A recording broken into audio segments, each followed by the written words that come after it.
तो पहली बात, जब भी हम किसी वस्तु को आवेश प्रदान करने की कोशिश कर रहे होते हैं या आवेश प्रदान करने की जो प्रक्रिया है उसे हम कहते हैं आवेशन। अब आवेशन या कहें चार्जिंग अलग अलग तरीके से हो सकती है, चालन द्वारा, घर्षण द्वारा या फिर प्रेरण द्वारा।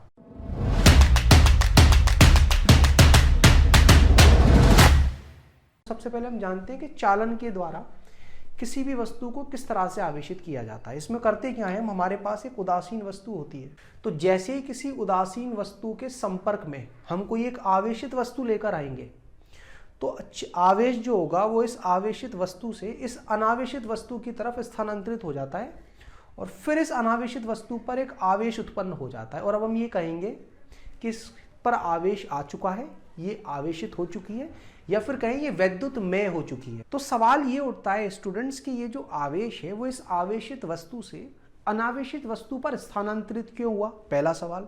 दूसरा सवाल, अगर ये आवेश स्थानांतरित होता भी है तो फाइनली ऐसा होगा क्या इसका सारा का सारा आवेश इसी पर भी आ जाएगा। यह एक सवाल ये भी उठ सकता है क्या दोनों पर बराबर आवेश आएंगे, और अगर किसी पर ज्यादा या किसी पर कम आएगा तो किस वस्तु पर कम आवेश आएगा और किस पर ज्यादा आएगा। तो इसके लिए मैं आपको एक उदाहरण देना चाहूंगा। मान लीजिए आपके पास दो बर्तनों में पानी भरा हुआ है। एक बर्तन में आपने, मान लीजिए ग्लास टाइप है, गैस पर बहुत तेज गर्म पानी करा और उस ग्लास में डाल दिया। दूसरा बर्तन जो जग टाइप है वो थोड़ा बड़ा है, उसमें थोड़ा ज्यादा पानी है मगर वो नॉर्मल या कहीं ठंडा पानी है। आप क्या करते हो, आप इन दोनों ही बर्तनों को एक दूसरे से एक चालक रॉड के थ्रू कनेक्ट कर देते हो। तो आप क्या देखोगे, ऊष्मा इस गर्म वस्तु से किसकी तरफ जाएगी, ठंडी वस्तु की तरफ। और सवाल ये उठता है जाएगी कब तक, जब तक इन दोनों का जो तापमान है वो बराबर ना हो जाए। फाइनली जब ये ऊष्मा का प्रवाह रुकेगा तो दोनों वस्तुओं का जो ताप है वो बराबर होगा। आप चाहो तो थर्मामीटर डाल करके देख सकते हो। और सवाल ये भी उठता है कि ये ऊष्मा प्रवाही क्यों हुई। तो दो वस्तुओं के बीच में हमें ये बात पता होनी चाहिए, ऊष्मा तब प्रवाह होती है जब दोनों के बीच में ताप का अंतर हो, एक का टेम्परेचर ज़्यादा हो दूसरे का टेम्परेचर कम हो। बिल्कुल इसी तरह से स्थिर वैद्युतिकी में या पूरी वैद्युतिकी में आवेश के प्रवाह का जो कारण है वो है वैद्युत विभवांतर। कि एक अनावेशित वस्तु पर अगर कोई आवेश नहीं है तो ये कहें कि इस पर कोई विभव भी नहीं, और ये जो धनावेशित वस्तु है इस पर विभव कैसा है, धनात्मक। तो आप क्या देखोगे, इसका विभव धनात्मक, इसका विभव 0, तो दोनों के बीच में विभवांतर है। और जब विभवांतर होता है तो आवेश का प्रवाह होता है। अगर आवेश धनात्मक है तो वो ज्यादा विभव वाले से कम विभव वाले की तरफ स्थानांतरित होगा, और अगर आपका आवेश ऋणात्मक है तो वो कम विभव से ज्यादा विभव की तरफ स्थानांतरित होगा।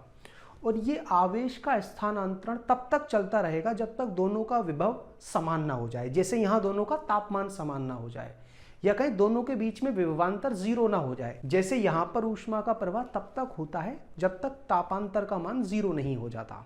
समझ रहे हो बात को।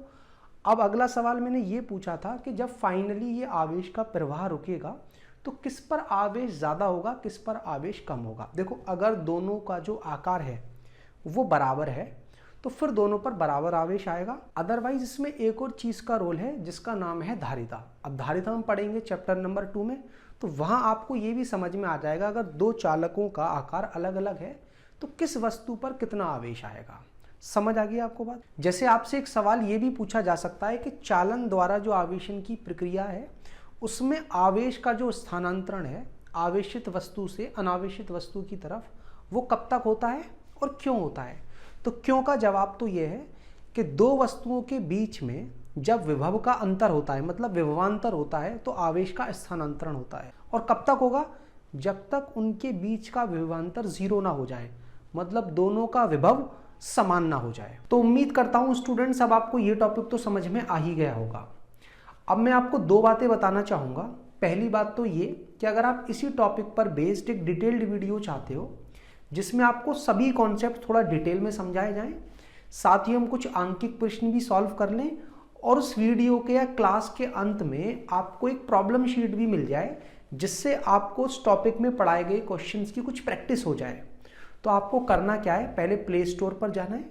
प्ले स्टोर पर जाने के बाद वहां टाइप करना है फिजिक्स बाय सर्वेश अहमद, और ये जो हमारा ऐप है इसको आपको डाउनलोड कर लेना है। डाउनलोड करने के बाद जैसे आप स्टोर वाले सेक्शन में जाओगे तो स्टोर वाले सेक्शन में आप जिस भी चैप्टर से रिलेटेड और जो भी टॉपिक पढ़ना चाहते हो उसको पढ़ सकते हो और साथ ही प्रॉब्लम शीट भी डाउनलोड कर सकते हो। दूसरी बात जो मैं आपको बताना चाहूँगा कि अगर आप इसी तरीके की छोटी छोटी वीडियो पाना चाहते हो तो आप हमारे चैनल को सब्सक्राइब करना ना भूलें और साथ ही सब्सक्राइब बटन के पास में जो बेल आइकन है इसको जरूर दबा लें ताकि जैसे ही वीडियो चैनल पर आए तो उसकी नोटिफिकेशन सबसे पहले आपको मिल जाए।